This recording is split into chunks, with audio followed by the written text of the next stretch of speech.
Hey, moms and dads. If you're feeling frustrated or disheartened because your child seemed like they're making great progress on their neurological challenges, and suddenly you feel like they've hit a plateau, or maybe they've even started to regress, and you notice big emotions coming back that you thought were gone forever, or you see sleep disturbances starting to creep back in, or maybe behaviors start to return, and you're wondering, is something wrong? Am I doing something wrong? Is there a care plan failing? Why is this happening? If so, this video is for you. I've been in practice since 2007, and one thing I want to share with you right away is that healing rarely happens in a straight line up. We want to see things just nice, steadily improving all the time, but especially with kids, in this video I'm going to share with you 5 reasons why, especially with kids, we don't always see healing happen in a straight line.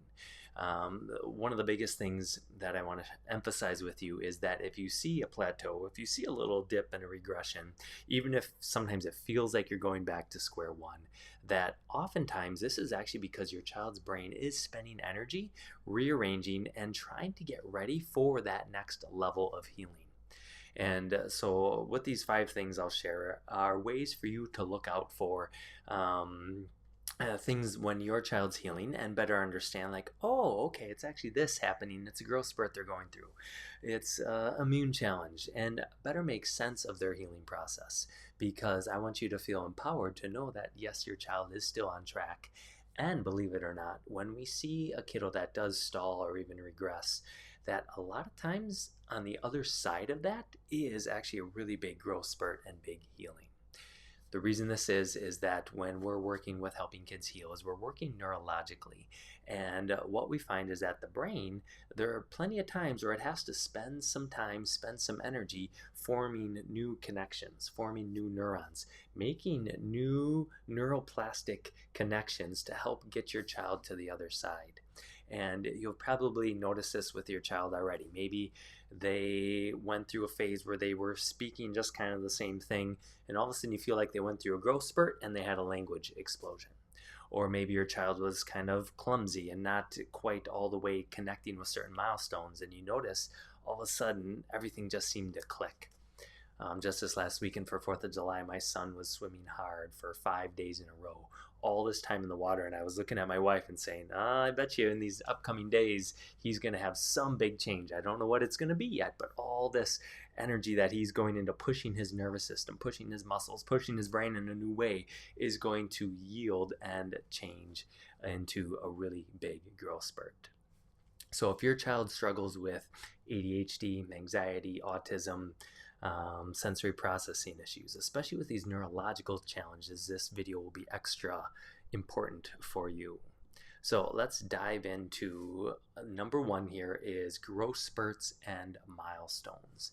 And what we see here really commonly is if your child is cruising along, but all of a sudden they hit a growth spurt, what their brain, their nervous system is doing is spending now all of its energy trying to change things internally, growing their muscles, their tendons, their ligaments, their bones, everything's expanding. And what this does now is provide a whole lot of new neurological input into the brain. So they may have been working on healing in one area, but now they have to work on re-coordinating. They might look a little sloppy or a little clumsy at first. They have to take all this new input into their brain and change it up. Same things happens if they are going through a milestone. Maybe they're learning how to do a leapfrog because they never did that before, or they're learning a new way to climb on the playground. When their brain is spending extra energy internally, getting these motor patterns going, it can pull energy from digestion, from immune system, from sleep. So you might notice constipation flares back up. You might notice they're a little more coffee or a little more stuffy. They don't sleep quite as well. So growth spurts are the number 1 thing we like to keep an eye out for. Number 2 are immune challenges. The immune system takes a tremendous amount of energy. For example, if your kiddo's fighting a bug that they need to raise a fever for, a fever takes a lot of energy. The good news is that your body or your child's body is doing a fever on purpose. It actually knows a set point that if it can raise a fever so far, it will help prevent the bacteria, the virus, from being able to replicate and multiply. When the fever happens, it sounds the alarm through your whole child's immune system to get all the white blood cells going, get this immune response revved up. And when this is happening, now all the energy is being again diverted to clearing the bug out, because that becomes the most important thing in this moment. The good news with an immune response, and whether there's fever or not, well, we see a lot of times, especially if it's a more intense immune response, that yes, during that time things plateau or they halt or they stall, but on the other side of it, suddenly, boom, your child's nervous system really takes off. And you might notice them getting through the hump of something they were stuck on. Maybe their language does pick up after that. Maybe a motor milestone does increase. Maybe you just notice them being stronger and more resilient. And one of the things that is really cool is there's a pediatrician out of Dr. Pavlovsky out of the East Coast that I've followed over the years. And one of the things he emphasizes is that the immune system a lot of times is trying to detox. If a big immune reaction is happening, it's trying to detox, clear out inflammation, clear out things that have built up inside. So when it clears everything out, now it makes room for new. The third thing then is environmental factors. So this might be a scenario we'll have parents tell us sometimes in the office that, yeah, we just traveled this last weekend and I feel like the room my kiddo was staying in wasn't the cleanest. Maybe there was some mold in that room. Or maybe they are at home knowing that their child is really sensitive to certain cleaning products or certain environmental toxins that when they traveled, they got exposed to more of that. This might be an example of something that's not necessarily a good thing, but we want to have it on your radar. Maybe you just painted your kid's bedroom and there's the paint toxins are being absorbed and having to be released. We have a family right now that's realizing now there's some lead popping up because we're in a really old house. So these would be, again, examples that we, in this case, we will more want to work on eliminating to give room for your child's nervous system to get back on track. Because if it's working on detoxing, clearing out toxins, just like immune system, it has to spend energy there instead of growth and development. Number 4 out of 5 are when there is a lot of emotional stress or things get really busy. So if there is emotional stress, we have one mom right now who her sister's living with her, but her sister causes a lot of stress throughout the house, and she's wondering if that's impacting her 1.5-year-old's ability to sleep well. So a lot of times kids are more perceptive than we realize. If there's stress in the household, if there's stress in the environment, that on a subtle level starts to increase their baseline of stress. We'll see things then like adrenaline and cortisol, the stress hormones, start to be increased through their body. And what that does now is create this feeling of stress and feeling of anxiety, nervousness, overwhelm in their body, and it triggers the fight-flight response. And so one of the things when it comes to growth and development is if your child's under fight-flight, what that's doing is like hitting the gas pedal, and it's pulling away now from the growth and development side of things. There's a quote by Dr. Bruce Lipton. He says, you can't be in growth and development. You can't be in that mode at the same time you're in the fight-flight fear mode. Your nervous system has to choose one or the other.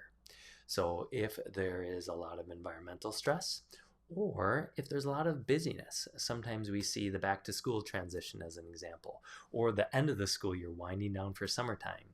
Sometimes kiddos have a lot of fun things going on, and maybe it's basketball or band or taekwondo or after school events that they enjoy. But if they're always going, that busyness actually creates more of a fight-flight gas pedal response in their nervous system, and it prevents them from being able to slow down and go into growth and development.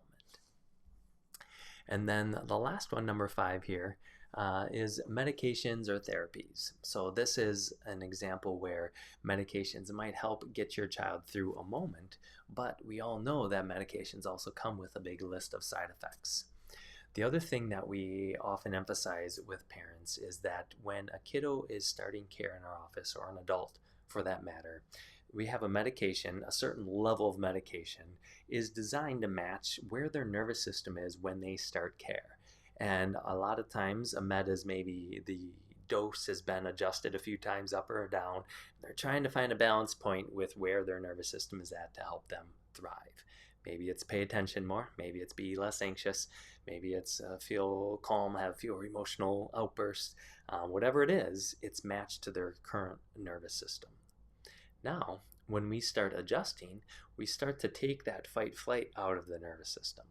Pretty soon, we see a nervous system that is more balanced, but if the dose of medication hasn't changed, that can create some more turmoil now in their body because their med is trying to do this, but their nervous system is now set up for this level.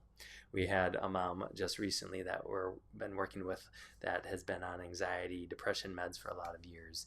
And she's like, yeah, I feel when I'm getting adjusted, I feel my nervous system is calming way down, but there's this kind of like new, like almost underlying, like uncomfortable tension in my body and my brain, like I can't feel settled. And we talked that, and she actually brought it up. She's like, I think it's because my med is still set for here, but my nervous system is now down here. So she's talking to her doctor then about lowering her med to help match the healing her body's going through.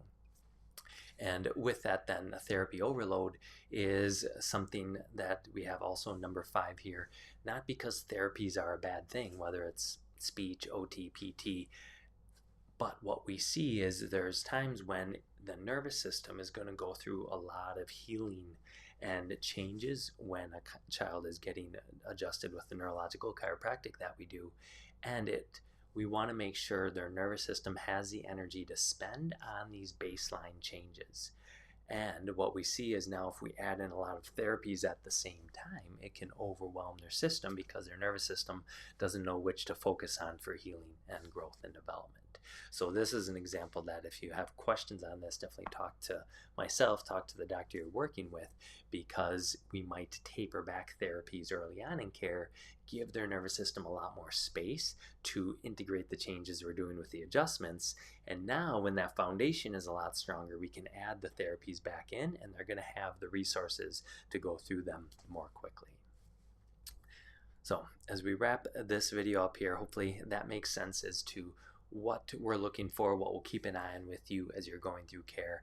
And please know that if your child does hit a plateau, stalls, maybe has a little regression, it's perfectly normal. I've seen it all the time.